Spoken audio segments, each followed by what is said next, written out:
All right, Sean the Average Angler here, and we are going to talk about tournament fishing. Yeah, this is kind of part two. We're going to kind of cover team tournaments. Team tournaments are fun. When we move on into the working world, even when we're younger in high school and stuff, we have a little more time to be with friends. But as we move into the working world and we move on with our lives and we end up with families, team tournaments are a great way to, one, stay in the competitive world, keep the juices flowing, give us something to look forward to. Two, it's a great time to hang out with your buddy. That might be the biggest reward of all. Now, competition, if you were ever in sports of any kind, then you're probably a competitive person, and this might be what you need in your adult life to continue that. It's good camaraderie. You can make a lot of new friends, meet a lot of new people, and pretty much in a low-key environment, depending on what your goals are for it.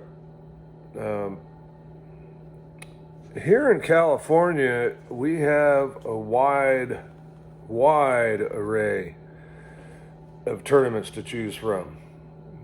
Because of this, some may be diluted, meaning attendance isn't necessarily going to be the greatest.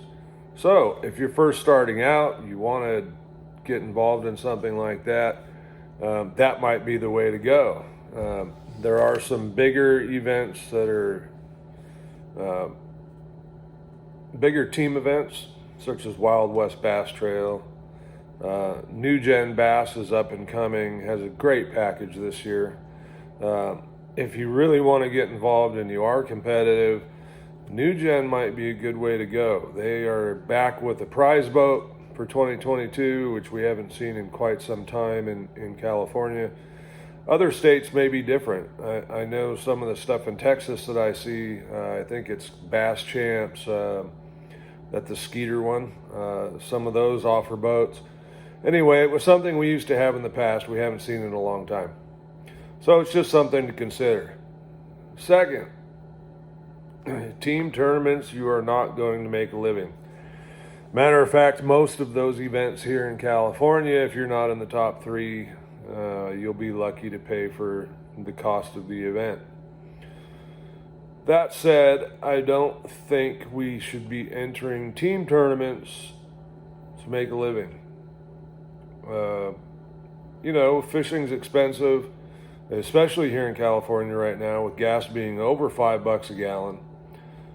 In the truck, in the boat, I mean, it adds up, and it is what it is. So tournaments, there's a lot of different levels here in California. We have the Hook Series, which is a series that goes out of the California Delta, put on by the tackle shop Hook, Line, and Sinker.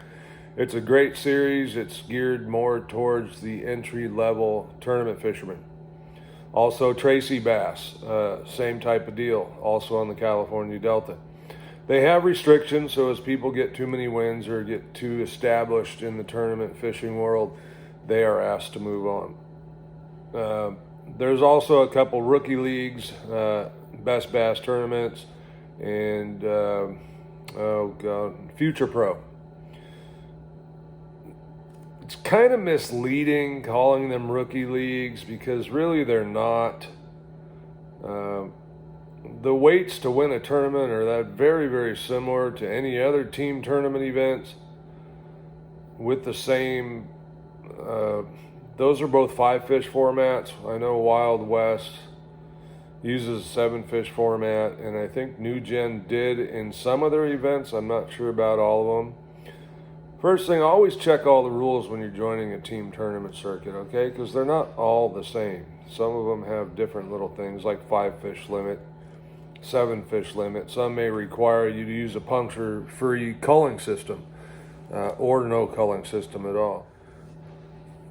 Okay, so getting started. So pick a circuit, either that you like the schedule, the bodies of water they're going to. Here in California, there's a lot of what I call specialty circuits, they fish the same body of water or two bodies of water the entire year. My preference is to fish 4 to 5 different bodies of water throughout the circuit. I just enjoy it more. I enjoy going to different places more. That's me. That also requires a little more travel. So there's gives and takes and everything. So decide which circuit you want to fish. There's an abundance of choices, I'm sure, just about everywhere. And one I didn't mention was clubs. There are lots of clubs out there, local clubs. Most big cities, towns, counties will have bass fishing clubs. You can do a search, and I'm sure you can find something in your area. These are generally less expensive. Meet some people in your area, that kind of thing. But the winnings are also much different. Okay, so getting started, what do we need? We need a boat. And I think, if I'm not mistaken, some of them have a 16-foot minimum, maybe. Things they do require for sure: a kill switch and a live well. I have seen people make a live well out of an ice chest and an aerator. If you want to get involved in tournaments, you do not have to have the top of the line bass boat. Okay? You can get by with various things. And also kayak fishing has gotten really big. There's plenty of videos on kayak fishing. That's another route you can go. I don't know kayak fishing other than watching it, so I'm not going to give any input there, but they're doing a hell of a good job out there. So if that's your gig, go check out some of the kayak fishing videos. All right, so we got the boat. You get a partner. Get someone you enjoy hanging out with, spending the day with on the water fishing. You and your buddy go fishing all the time, enter a tournament. Most tournaments are a couple $100. The rookie leagues, I think you can get in for, say, 100, 120. If you get in all the options, which are side pots, they may get up to $200. Most are a $50 a year membership fee. You pay the membership fee once, your tournament entry fees each event. And it's pretty much that simple. You got to have PDFs, you know, your life vest or the inflatable, Coast Guard certified, artificial lures only. And that's pretty much it, man. Anybody can enter a fishing tournament. And like I said, they're a lot of fun.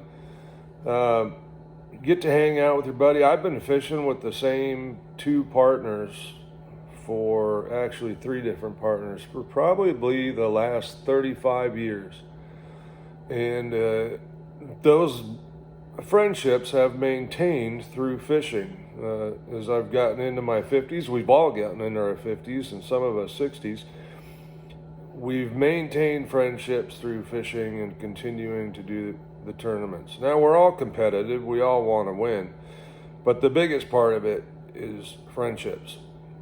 Meeting new people out at the tournaments and this and that is a side benefit and one I really cherish. So in future videos, I'll go over some tournament strategies, those kinds of things. This is just about getting started, taking that leap of faith and going out and doing it. I will note the other thing, you want to be prepared before going to your first tournament. Make sure you got your fuel, your trolling motor batteries are charged, the boat's all set up, your fishing gear's ready, so that when you get up in the morning and you head to the lake, you're ready to go. The less to worry about the morning of, the better, okay? That's about it for now. Oh, yes, insurance. Okay, check the tournament rules. Always look at the insurance stuff. Some circuits actually want to check your insurance.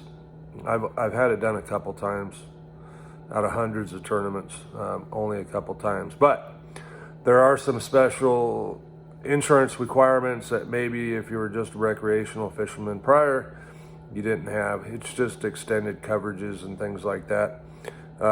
Pretty minor increase. I use Ben Green Insurance. Ben is a tournament fisherman himself. He sets up great packages for us and takes really good care of us. So that's getting started on tournament fishing. I say take the leap, grab a buddy, find a tournament circuit, go out and fish. If you have any questions or comments, please leave them below. I will respond to every question and comment. I do appreciate it. If you enjoy the video, like and subscribe so I can bring you some more content. Tight lines.